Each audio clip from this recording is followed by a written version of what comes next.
Martha, comment allez-vous?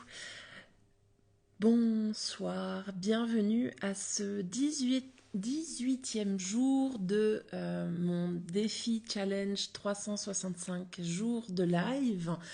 Euh, Aujourd'hui, j'accueille Yannick, Yannick Dumay, qui est en train d'arriver pour cet échange et ce partage de environ 20 minutes. Alors, coucou Yannick. Ça marche? Ouais, je n'ai Oui, pas ça. tellement l'habitude d'Instagram pour les directs, mais Eh ça ben, marche. écoute, Voilà. tu te débrouilles à merveille. Ça va, ça va. Comment vas-tu, Yannick? La gorge un petit peu enrouée, mais sinon en pleine forme. Ah, bon, je pense que c'est d'époque parce que moi aussi un petit peu, figure-toi. Ouais, j'ai vu que tu avais de la neige vers chez toi, là, j'ai aperçu Euh, ton. ouais, ouais, un petit peu beaucoup là. Puis je pense que j'ai pris un peu froid aujourd'hui, donc j'étais sous une couette là parce que je t'avoue que un peu froid.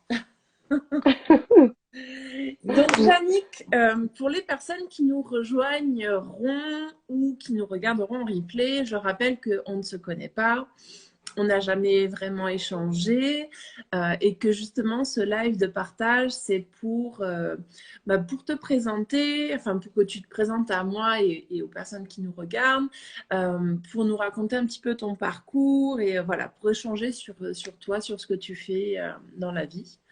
Donc, je te laisse la parole et je te laisse un petit peu nous expliquer. Alors, raconter mon parcours, voilà, je vais avoir 59 ans bientôt et ça va être un peu long. Bon, alors, Euh, raccourci. pour, ouais, pour faire court, je pense que si je suis là ici avec toi ce soir, c'est parce que voilà, j'accompagne des personnes depuis quelques temps maintenant.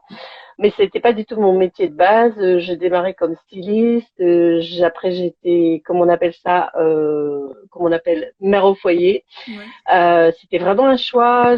Voilà, avec trois enfants, je me suis vraiment occupée d'eux. C'était vraiment un choix éducatif qui m'a fait me remettre pas mal en question. Et donc, en parallèle, j'avais commencé un gros, on va dire, travail sur moi-même, développement personnel, développement spirituel, comme on peut appeler ça.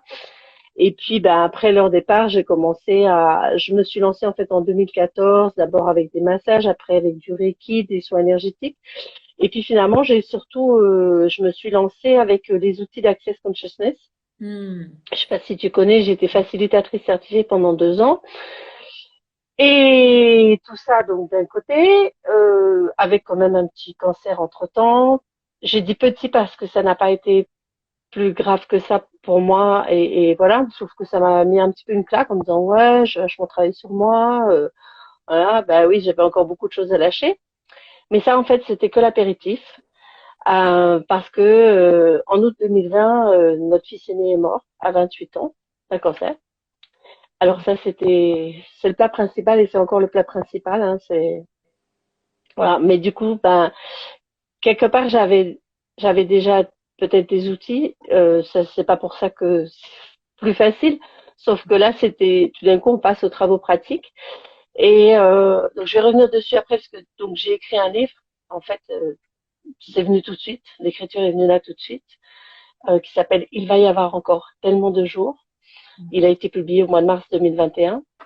Euh, et puis en fait, là, il y a pas longtemps, parce que bon, j'accompagnais en plutôt, on va dire, des femmes à s'éveiller. Bon, quand tu as beaucoup d'outils, je peux me définir en tant que être infini, hors définition en général. Voilà, j'aime pas les étiquettes. Je travaille là-dessus depuis des années à défaire les étiquettes, défaire les croyances, défaire les définitions.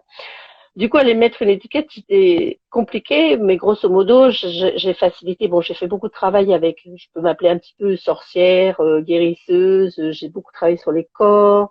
Et puis finalement, quand même, en 2019, j'avais commencé à développer en ligne, donc avant qu'il y ait le confinement, en fait, à faire un travail en ligne, parce que je trouvais qu'avec les outils que j'avais, même en énergétique quantique, enfin voilà, ça permet, disons que la façon dont je travaille, ça crée un espace d'être qui permet les transformations. Donc j'avais ça comme outil, j'avais ça, et j'ai été merveilleusement accompagnée par pas mal d'autres, on va dire, collègues, au moment de la mort de mon fils aussi. Euh, mais bon, voilà, j'ai eu besoin de traverser, ça va faire 16 mois maintenant. Ça fait 16 mois en fait que je ne parle que de la mort, mais pas forcément sous son angle le plus triste parce que aussi bien enfin voilà, moi les 7 étapes pour le deuil, c'est pas des trucs qui ont fonctionné pour moi. Et d'ailleurs, pendant 6 mois, en fait, je n'ai rien lu. J'ai voulu juste expérimenter, vivre ce que j'avais à vivre. J'ai écrit. Et, et parce qu'en fait, il y a des composantes qui sont pas mises dans les 7 étapes du deuil et que moi j'ai mises, c'est-à-dire j'ai commencé à poser des questions, mais qu'est-ce qui est possible ici? Qu'est-ce qui est possible avec cette mort? Quel est le trésor caché ici? Qu'est-ce que je peux découvrir? Qu'est-ce que je peux apprendre? Et puis j'ai mis la composante de la gratitude. Wow. Et j'ai reçu cette mort comme un cadeau, même si honnêtement l'emballage, alors franchement, ça donnait pas envie d'ouvrir, c'était merdique. C'est vraiment Un cadeau non, très ça mal. donne pas envie. Mais à partir du moment où j'ai osé le regarder comme ça, et en fait c'est venu quand même très vite, ça a changé. Et donc depuis pas très longtemps, suite à la façon dont on s'est rencontrés là avec Mélanie Anlayer, avec le saut quantique, euh, en fait, c'est évident que finalement, maintenant, mon chemin, c'est bon de poursuivre peut-être avec des livres, un autre livre qui est en cours, mais mon chemin, c'est surtout, c'est d'accompagner, alors plutôt des parents en deuil d'ailleurs, plutôt des peut-être, mais pour moi, ce qui est important, et j'ai rencontré pas mal déjà de personnes, c'est d'être une femme vivante. Je suis en deuil de mon enfant, mais je suis aussi une femme vivante parce que je suis en vie, j'ai encore un corps, etc. Donc c'est pas euh, et pour moi, même si on peut avoir l'impression que quelque chose il nous arrive rien, on choisit. Donc, quand d'un coup, ok, oui, il m'arrive ça, non, il m'arrive pas la mort de mon fils. Quelque part, j'ai choisi. J'ai choisi d'être cette maman qui allait avoir un fils qui allait mourir à 28. Ah, ouais, ok, bof, peut-être j'aurais pu faire un autre choix. Et en même temps, dans ce choix-là, qu'est-ce qu'il y a? Qu'est-ce que je peux découvrir? Qu'est-ce qu'il y a? Donc voilà, depuis peu, maintenant, je m'oriente vraiment pour aller accompagner plus spécifiquement donc des femmes vivantes en deuil de leur enfant et qui ont vraiment envie, pour moi, c'est de les aider à dépasser, d'aller au-delà de la douleur, parce que la douleur, on a aussi ce côté humain, même si je me définis comme être infinie, machin, bon, ok, je suis aussi humaine, il y a de la douleur qui est là, donc c'est laisser le corps pleurer, laisser ça sortir, mais aller aussi au-delà et s'ouvrir à ce qui peut être possible. Il y a plein d'autres choses qui peuvent être possibles. Et pour moi, c'est d'aller vraiment retrouver sa puissance intérieure. Euh, on a le droit d'être joyeuse, on a le droit de créer autre chose. Et puis, surtout pour moi, par rapport aux questions que j'ai posées, euh, j'ai des, enfin, même si j'avais déjà travaillé avec les entités, que je captais déjà, je m'intitule pas du tout médium parce que c'est tout à fait une autre façon d'aborder les choses. Mais malgré tout, dans les séances avec des gens, avec des clients, j'avais j'appelle ça des informations. Voilà. Moi, j'appelle ça des informations. Parfois, c'est pertinent, parfois, c'est pas pertinent. Et là, on va dire, il y a une communication avec mon fils qui s'est développée à travers l'écriture, qui a changé depuis mon livre, qui est devenu, ouais, voilà, je transcris ces messages. Donc, c'est pas de l'écriture automatique exactement, mais c'est quelque chose de différent. Et voilà. Donc, forcément, dans mon accompagnement au deuil, enfin, j'ai eu déjà deux mamans et je peux transcrire des messages de leur enfant, etc. Mais pour moi, c'est pas d'aller rechercher, de garder le lien tel qu'on l'a connu. C'est de créer une nouvelle relation avec l'être qu'il est en train de devenir et qu'il devient. Et puis, donc c'est vraiment une nouvelle vie, quoi. Pour lui, pour moi, et puis pour le reste de la famille aussi. Donc, voilà en quelques mots, là. Waouh, quel parcours. Et, euh, Et c'est que le début. et c'est que le début. Et je trouve vraiment admirable ta façon de te relever de cette épreuve d'en faire une force finalement. Je trouve ça vraiment très très beau et très admirable surtout. Il y a quelque chose qui m'a interpellée, comme tu as dit, les sept phases du deuil ne m'ont pas été suffisamment utiles. Quelles sont les autres étapes finalement qui t'ont été aidantes à traverser ce deuil justement? Alors, enfin, pour moi, c'était pas, si tu veux, à aucun moment j'ai cherché des guides. D'accord. Enfin des guides pratiques quoi on va dire donc j'ai quand même acheté le livre du docteur Forêt enfin voilà bon voilà juste pour mon info mais en fait j'ai même pas lu j'ai toujours été comme ça en général dans ma vie c'est-à-dire en général j'ai fait les expériences Ok. Même je me souviens à un moment, j'avais commencé à me renseigner sur la ménopause, même en prenant des bouquins plutôt alternatifs, plutôt médecine naturelle, etc. J'ai commencé à lire des trucs, et j'ai dit non, attends, là je suis en train de lire, quelque part je suis en train de me programmer pour ce qui va arriver, et ça va se passer comme ci et comme ça, nanana. Je quand même fait de la sauge. En fin de compte, je n'ai eu aucune suée, alors que ma mère et mes sœurs en avaient eu plein, etc. Donc là, c'était par, si tu veux, voilà, dans cette perspective-là, pour moi, ok, je suis en train de vivre une expérience, ça c'est intense à fond. Comment est-ce que je peux le vivre? Et en fait, c'était euh, comment on dit, rester vierge de toutes les projections, de toutes les définitions qu'il peut y avoir de la mort, de deuil, parce que bon, alors, ça n'empêche pas qu'il y ait des gens qui sont nuls, ben voilà, je pense à toi, ça suffit. Mais que quand t'as des gens qui arrivent, ah, ma pauvre, ça va être dur, ah, puis ça va être dur tout le temps, ah, puis tu sais, j'ai mon amie, elle a perdu sa fille, c'est terrible, machin, là, t'es là, non, non, c'est bon. Donc, Ouais, t'as pas envie de quelque part, ça. je me suis isolée dans ce sens-là. Euh, alors, mes parents sont morts il y a déjà au moins 17 ans, enfin, bon, voilà, un peu de décalage, mais euh, j'avais déjà un petit peu appréhendé la mort avec surtout avec ma mère. Il y a eu des choses qui s'étaient passées. J'avais perçu une transfiguration, enfin des choses comme ça. Et à cette époque, j'avais lu les livres de Kubler-Ross, enfin pas mal de livres là-dessus, le livre tibétain de la vie et de la mort, etc. Mais là, si tu veux, pour moi, c'est quelque chose qui est beaucoup plus puissant que ça. Donc c'était, je dirais pas que, enfin, ça n'avait aucune, c'était trop linéaire pour moi. C'est trop linéaire, c'est trop structuré, et je ne fonctionne absolument pas de manière cognitive, pas de manière linéaire en tout cas, vraiment électron libre. Euh, pour moi, les phases qui sont importantes, c'est déjà la phase de m'abandonner, c'est-à-dire de m'abandonner à l'expérience comme si tu t'abandonnes dans une vague, mais pas s'abandonner, c'est pas laisser tomber, quoi. C'est le lâcher prise, voilà, qui n'est pas le laisser tomber. Donc pour moi, c'est vraiment s'abandonner avec confiance, de plonger dans la vague, c'est super intense. Euh, et puis bah, d'être dans la gratitude, en disant voilà, gratitude pour le trésor caché ici, et c'est venu en fait, c'est venu dans les euh, d'être dans l'ouverture, vraiment d'être aussi d'être dans la question, c'est-à-dire qu'est-ce qu'il y a, aller questionner les possibilités en fait, qu'est-ce qui est possible pour moi de vivre maintenant, est-ce que c'est possible ou pas, ou j'arrête, enfin voilà, euh, la gratitude, le laisser être, ben, la joie aussi parce que ben, moi je suis encore en vie, j'ai cette incarnation à vivre, et en fait ce que j'ai reçu, même si c'est pas venu tout de suite, et dans voilà, c'était pas venu tout de suite, mais je suis en vie.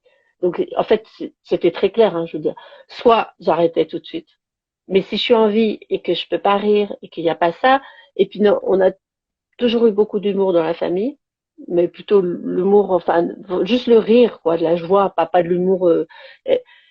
Donc, ben voilà, euh, et ça n'a pas empêché, tu peux rire et avoir des pleurs, etc. Donc, pour moi, ces phases-là, elles sont pas du tout, enfin, il n'y a pas ça. Après, bon, évidemment, tu peux toujours avoir des regrets, de la culpabilité, de la colère, des choses comme ça.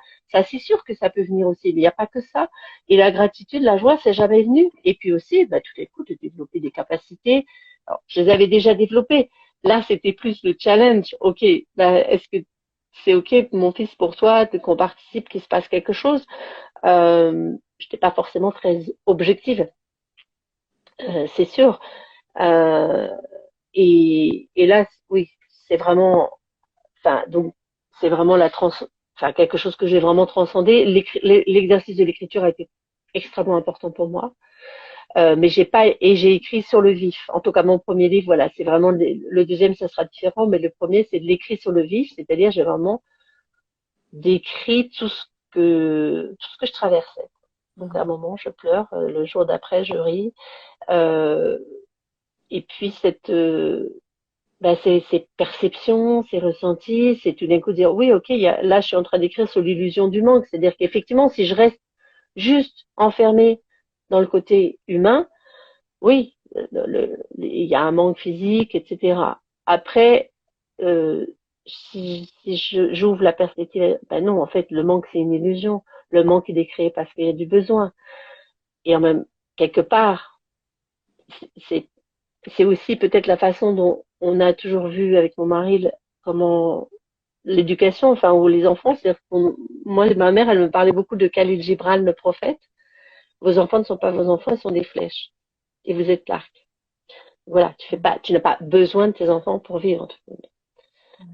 Donc en fait c'est ça, j'ai peut-être été tout remettre en question et comme les gens me disent ah mais c'est le pire la perte d'un enfant, oui dans un sens, mais t'as 4 ans, parents meurent, est-ce que c'est pas le pire? Ton frère meurt, c'est comment tu le vis et pour moi le pire ça serait de survivre en fait.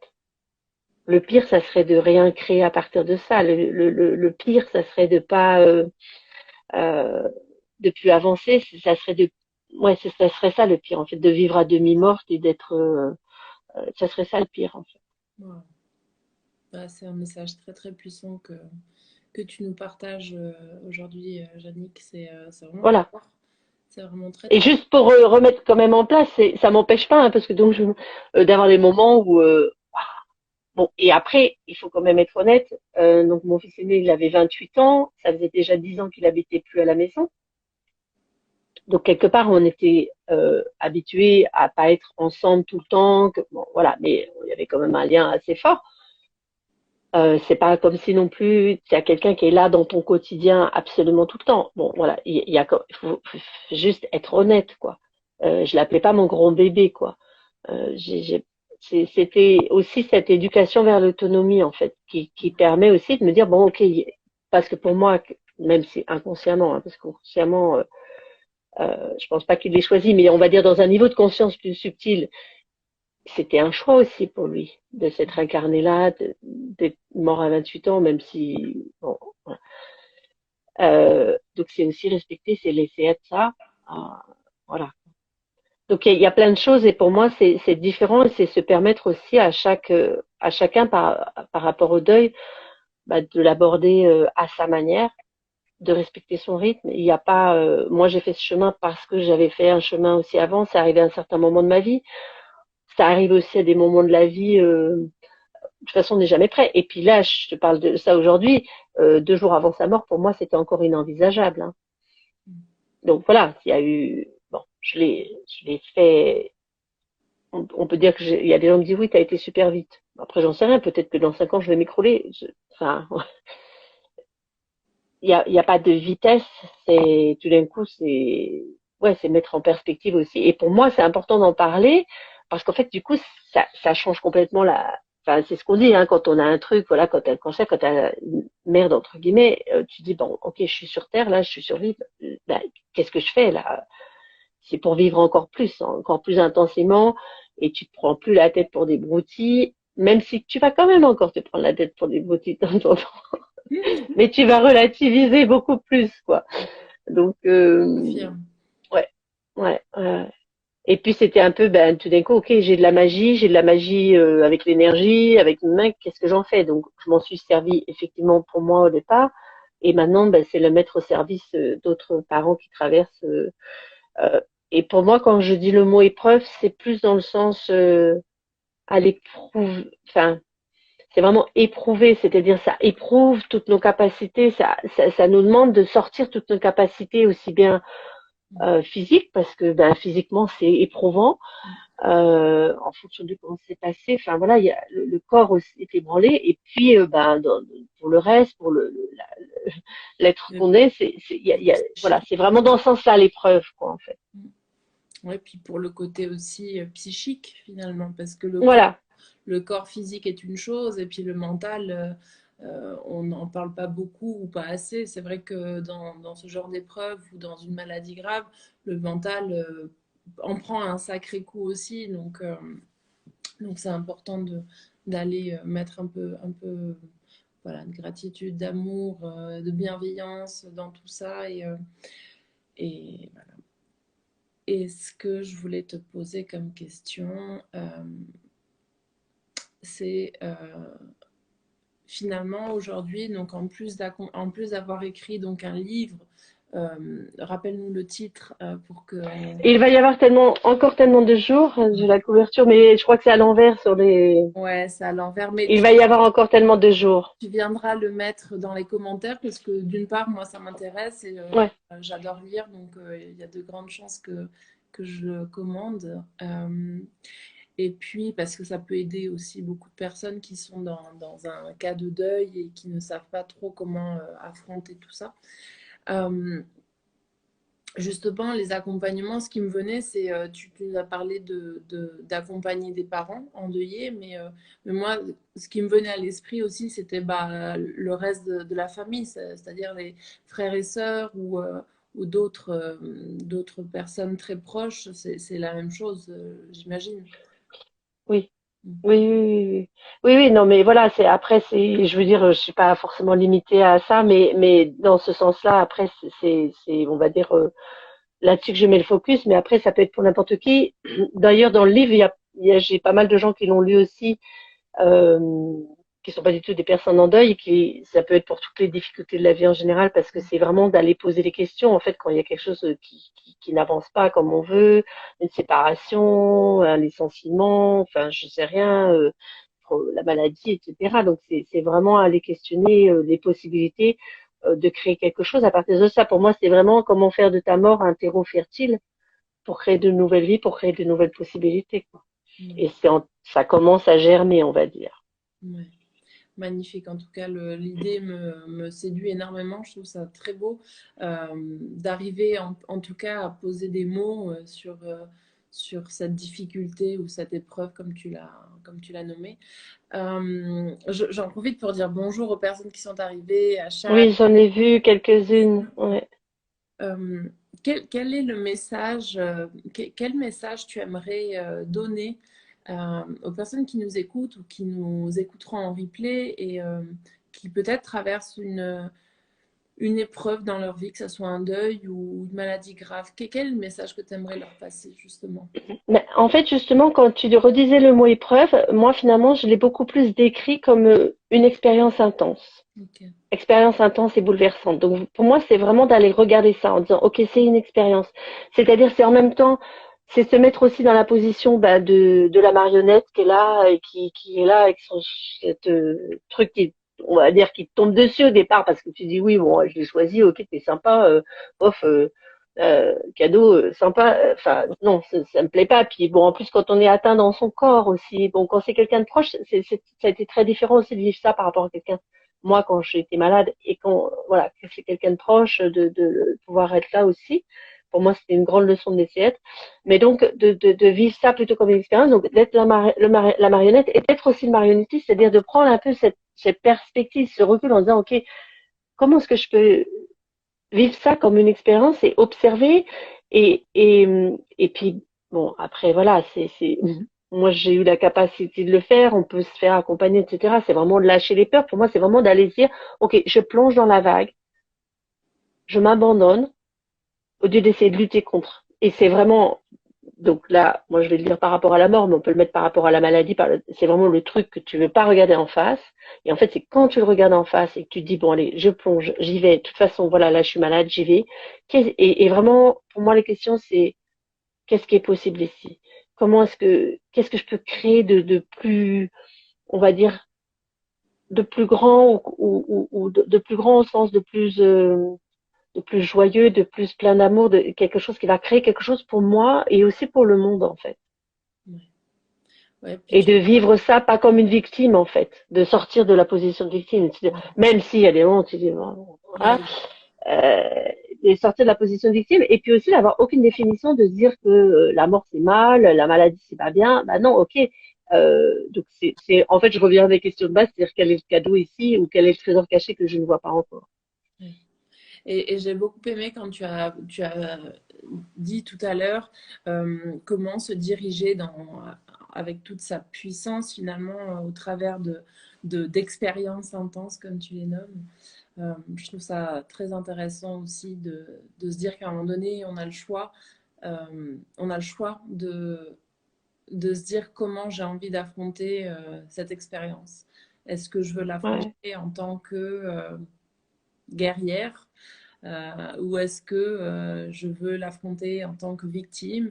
Et les deux sont justes et il n'y a pas une façon, ou une bonne ou une mauvaise. On a le droit, comme tu disais, à un moment donné, de se sentir un peu plus dans un bad mood et, euh, et pour autant, on a le droit le lendemain d'être une guerrière, quoi. Donc, je sais pas Ouais, si... alors juste, enfin, peut-être que toi, t'es plus dans le truc, j'ai du mal avec le mot guerrière en fait, ou affronter. Justement, pour moi, c'est justement cette façon de, enfin, oui, je l'entends comme tu le dis, et en même temps, moi, je le vois plus comme, je te dis, plonger dans la vague. C'est-à-dire, en fait, de pas essayer de lutter contre, mais d'aller avec, et d'aller avec en transformant le truc. C'est ça qui va permettre de transcender, en fait. Ouais, alors moi, Parce que, j'étais en train de plus l'axer effectivement à une maladie grave. Du ouais, coup, un deuil. Et effectivement, c'est les mots qui me sont venus. oui, Mais oui, oui, oui, effectivement, tu veux combattre la maladie. En même temps, c'est aussi l'accepter dans son corps et te dire, bon, ok, comment je peux la transformer? mm, En fait, je pense que j'ai cette déformation là parce que j'ai fait du aïkido pendant pas mal d'années où au aïkido tu te fais saisir, tu te fais attaquer et en fait tu prends la force de l'autre et tu la renvoies. Donc en fait tu ne luttes pas contre, ouais, mm, tu reçois, tu quelque part tu englobes le truc et en fait tu es encore plus puissante. C'est comme si tu l'absorbais. C'est pas très voilà, tu deviens encore plus puissante et tu continues ton chemin en étant encore plus puissante. Donc c'est dans ce sens-là que c'est le guerrier samouraï, on va dire, mais voilà. des temps modernes, hein, parce que bon à l'époque évidemment il tuait son partenaire, maintenant c'est plus voilà, je suis tellement en paix que j'arrive à continuer mon chemin malgré ce qui vient et au lieu de le repousser, je l'accueille, je l'absorbe, j'utilise cette force et je la retourne pour pouvoir continuer mon chemin en fait. Ouais, bravo. En tout cas, bravo. Merci beaucoup pour ce Bah, partage. merci. On arrive gentiment vers la fin de ce live. J'aime bien vous poser une question à la fin du live et vous demander quelles sont, si tu pouvais nous citer trois personnes qui t'ont inspiré dans ce cheminement ou en tout cas à être la femme que tu es aujourd'hui, lesquelles seraient-elles? Ça peut être des personnes, des livres, des auteurs, voilà, ça peut être. Alors, l'auteur qui me vient en premier, en fait, moi, c'est Etty Hillesum. Le journal d'Etty Hillesum, c'est un livre qui est très ancien, que j'ai lu il y a très longtemps. Je ne sais pas si je le relirai là. Je l'ai encore à la maison, mais je l'ai pas lu depuis longtemps. Qui était une jeune femme qui a été en camp de concentration et qui, là, en fait, elle rayonnait la joie. Elle était aussi pleine de doutes, etc., mais elle était vraiment dans une quête peut-être spirituelle, etc., et qui m'a énormément, donc ça m'a énormément impacté. Il y a pas mal de monde, pas mal d'auteurs en fait. Après j'ai beaucoup aimé. Moi, c'est quelque chose qui m'a beaucoup impacté, c'est les livres de Jacques Salomé sur la communication, sur les choses. Et après, dans les gens plus proches, euh, je sais pas. Euh, il y a beaucoup de monde entre guillemets, donc j'ai du mal à avoir une personne en particulier. Et en fait, ce qui me vient là maintenant, c'est mon mari, parce qu'en fait, lui, il a vraiment les pieds. Moi, je suis assez barrée quand même. Il a bien les pieds sur terre, et quelque part, C'est un ça fait quand équilibre. même 37 ans qu'on est ensemble, et c'est aussi rester, c'est vraiment faire le lien entre ce côté, bon, voilà, très très énergétique, spirituel euh, et être aussi complètement ancré. Euh, ouais, c'est lui qui me vient. Eh ben, c'est très bien. C'est parfait comme ça. J'avais quand même écouté quelques-uns de tes interviews et je m'étais dit, ah, elle va poser cette question, il faut que j'y pense. Et en fait, évidemment, j'ai complètement oublié. Mais c'est génial. Euh, Je préfère, c'est pour ça que je ne vous la pose pas en message, pour pas que vous ayez trop de temps à y oui, réfléchir oui, non, mais et laisser un peu la place à la spontanéité parce que du coup, ah bah là, oui, c'est complètement j'aime bien vos spontané. réponses qui viennent de manière spontanément. Je trouve ça très intéressant toujours. Donc voilà. Merci beaucoup en tout cas, Yannick. Et puis, bah, moi, j'ai une immense gratitude parce que je trouve que c'est génial ce que tu fais. Je trouve que c'est très courageux parce que, alors moi, je fais un défi live 365 vidéos toute seule où je parle devant la caméra. Mais toi, d'inviter quelqu'un chaque jour, en plus, il y a plein de personnes géniales. Ouais. Donc, je trouve ça complètement fou et génial. Et je te souhaite une belle continuation. Et puis, ben, du coup, qu'on puisse se rencontrer à d'autres occasions, peut-être un peu plus aussi. Ou que moi, je t'interviewe aussi. Avec plaisir. Parce que du coup, là, je sais rien de toi. Sauf que tu t'es promené près de la neige et de la mer, là, aujourd'hui. C'est C'est du tout. lac. Je suis en Suisse, un petit Ah, peu c'est là. le lac. Ah, d'accord. Mais avec grand plaisir. C'est vrai que l'objectif de ces lives, c'est vraiment de vous mettre vous en lumière et de vous découvrir et partager un petit peu qui vous êtes. Parce que voilà, moi je suis convaincue que nos énergies attirent les bonnes personnes. Et puis bah, c'est en interviewant une personne tous les jours, les personnes qui sont dans mon monde peuvent vous voir et peut-être se sentir attirées par vous parce que voilà, elles peuvent tomber tout d'un coup sur ce live et se dire ah mais c'est exactement ce qu'il me fallait aujourd'hui ou voilà j'avais besoin de ça, j'avais besoin d'entendre ça ou de découvrir cette personne. Donc voilà, je trouve ça aussi un peu Bravo. magique. Bravo et plein de gratitude. Merci beaucoup. N'hésite pas à venir Merci. marquer en commentaire le nom de ton livre, s'il te plaît. Ah, tu veux que je le marque maintenant, là, ou je peux le marquer Non, non, après? non, quand je posterai la vidéo, comme ça Ah, tout le monde d'accord, pourra ok. le voir, ainsi que les personnes qui t'ont inspiré, donc les auteurs, les deux auteurs que tu nous as cités. Bon, ton mari, tu peux le citer aussi, mais Non, je vais peut-être pas le marquer. Il n'est pas présent sur les réseaux. voilà. Donc, en tout cas, ton livre et les deux auteurs que tu nous as cités, c'est déjà merveilleux et magnifique. Voilà. Merci beaucoup. Merci. Je te souhaite une très belle soirée. Et puis, à vous autres, je vous dis à demain pour mon défi du jour. Merci beaucoup. Bravo. Belle soirée. Merci. Ciao.